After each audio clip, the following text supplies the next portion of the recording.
When phonics hasn't worked, what next?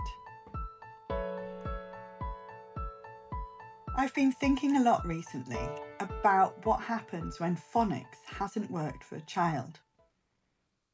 Not when it's helped a bit, but when it genuinely hasn't unlocked reading at all.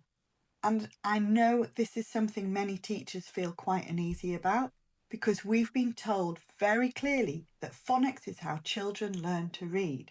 So when it hasn't worked, it can feel as though the child has failed or as though we have. I want to reassure you right from the start, if phonics hasn't worked, it doesn't mean that the child can't learn to read. And it doesn't mean the teaching was wrong. There's a lot of pressure around reading at the moment, particularly in primary schools and particularly around phonics. And of course, phonics is an important tool, especially for many younger learners. But what often gets lost is that phonics is one route into reading, not the only route. And that matters a great deal when we're working with older learners or with children learning English as an additional language.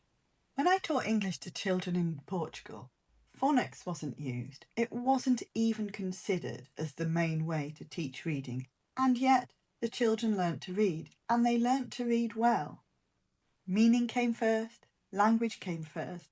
Reading grew out of understanding, not out of sounding out every letter.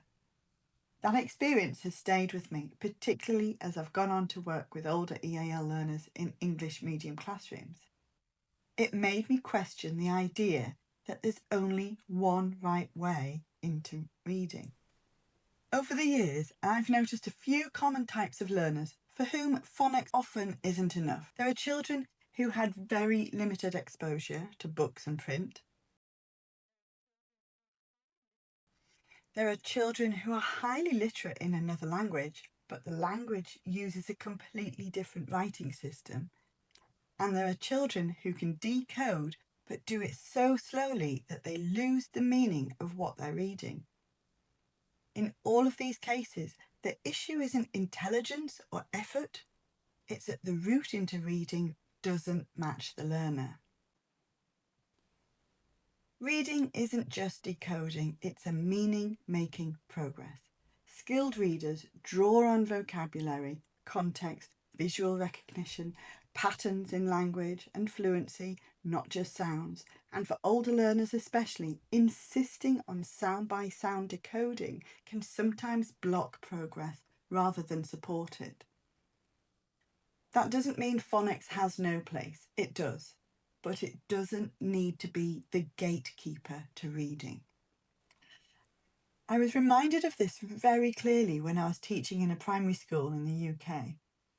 There was a child in my class, a child with SEND, who was really struggling with phonics. When I asked about the support he'd had previously, I was told he'd done the same phonics materials in reception, year 1 and year 2, and still hadn't got it. My immediate response was, so it obviously doesn't suit him. What support will he be getting this year? The answer I was given was that he would be doing exactly the same thing again.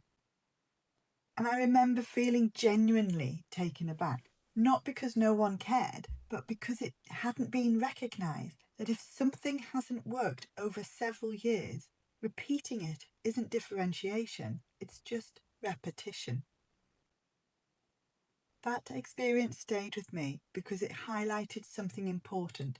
This isn't just about EAL. It's about recognising when a particular route into learning doesn't work for a child and being willing to adapt. For some learners, phonics is incredibly effective. For others, whether because of language background, learning profile, or prior experience, it simply isn't. And our job is to notice that and respond. One thing I think we often underestimate is how much writing, particularly handwriting, supports reading.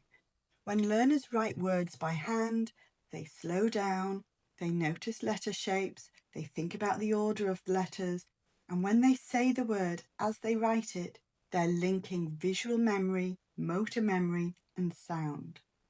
For many learners, especially those struggling with reading, that combination can be incredibly powerful, sometimes more powerful than another phonics worksheet.